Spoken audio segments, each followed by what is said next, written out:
Friends welcome back to my channel. ఈ వీడియోలో రేవంత్ రెడ్డిని ఏకి పారేసిన జగన్ అండి. మరి పూర్తి వివరాలతో వీడియోలో తెలుసుకుందాము. వీడియోకి ఒక లైక్ చేయండి దయచేసి. తెలంగాణ ముఖ్యమంత్రి అయిన సీఎం రేవంత్ రెడ్డి తెలుగు రాష్ట్రాల్లో అన్ని రాజకీయ పార్టీ నాయకులకు, తెలుగు ప్రజలకు తెలిసిన విషయమే అండి ఆయన సీఎం అని. అయితే రేవంత్ రెడ్డి ఎవరు, ఆయనతో మాకు ఏంటి సంబంధం, ఆయనది ఏ పార్టీ, మాదే పార్టీ, ఆయన సీఎంగా ప్రమాణ స్వీకారం చేస్తే మేమెందుకు శుభాకాంక్షలు చెప్పాలంటూ కొంతకాలం నిర్లక్ష్యంగా మాట్లాడిన కొందరు వైసీపీ నాయకులు ఇప్పుడు అదే రేవంత్ రెడ్డి ప్రభుత్వం వారికి అయితే చుక్కలు చూపిస్తోందని చెప్పొచ్చు. తెలంగాణలో ముఖ్యమంత్రిగా రేవంత్ రెడ్డి ప్రమాణ స్వీకారం చేసిన సమయంలో ఆంధ్రప్రదేశ్లో కొందరు వైసీపీ నాయకులు అయితే ఇలా మాట్లాడారు.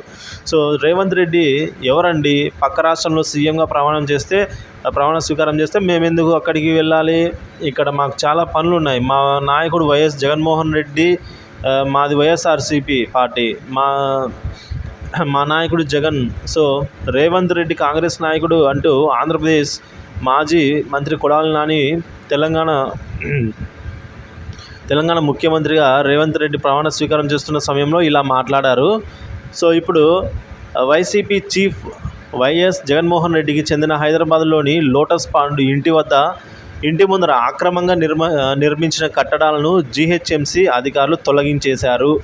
సో ఇంతకాలం ఆంధ్రప్రదేశ్ ముఖ్యమంత్రి హోదాలో ఉన్న జగన్మోహన్ రెడ్డి గురించి చూడనట్టు వ్యవహరించిన తెలంగాణ ప్రభుత్వం ఇప్పుడు ఆయనకు సీఎం పదవి లేకపోవడంతో సో ఒక్కసారిగా సినిమా చూపించాలని అనుకున్నట్లు సమాచారం. సో ఈ విధంగా లోటస్ పాండ్లో జగన్ గారికి ఇల్లు ఉన్నట్టు మనకు తెలుసు. సో అక్కడ అక్రమంగా కట్టడాలను అయితే జీహెచ్ఎంసీ అధికారులు కూల్చివేశారట. హైదరాబాద్లోని లోటస్ పాండ్లో జగన్ ఇంటి ముందు వద్ద రోడ్డుకు అడ్డంగా నిర్మించిన పోలీస్ సెక్యూరిటీ చెక్ పోస్టులను జీహెచ్ఎంసీ అధికారులు నేలమట్టం చేశారని చెప్తున్నారు.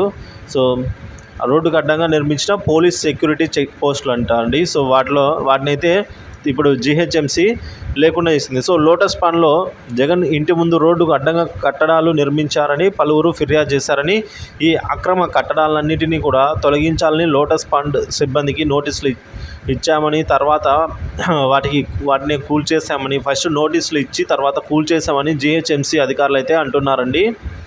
సో మరి హైదరాబాద్లోని లోటస్ పాండ్లో వైసీపీ చీఫ్ వైఎస్ జగన్ అక్రమంగా నిర్మించిన కట్టడాలను అధికారులు కూల్చివేయడంతో ఇప్పుడు రేవంత్ రెడ్డి ఎవరో అనే విషయం కొడాలి నానితో పాటు తెలంగాణ సీఎం గురించి మాట్లాడిన వైసీపీ నాయకులకు కూడా అందరికీ తెలిసి ఉంటుందని తెలంగాణ ప్రజలు ఆకాంక్షిస్తున్నారు. సో నోరు ఉంది కదా అని ముందు వెనుక చూసి ఆలోచించకుండా మాట్లాడిన కొడాలి నానితో పాటు కొందరు వైసీపీ నాయకులు ఇప్పుడు నోరు మెదవకుండా అయితే సైలెంట్గా ఉండిపోయారని తెలుగు ప్రజలు మాట్లాడుకుంటున్నారు. సో నోరు మంచిదైతే ఊరు మంచిది అన్న సామెత అయితే ఇక్కడ మనము కనిపిస్తుందని చెప్పుకోవచ్చు ఫ్రెండ్స్.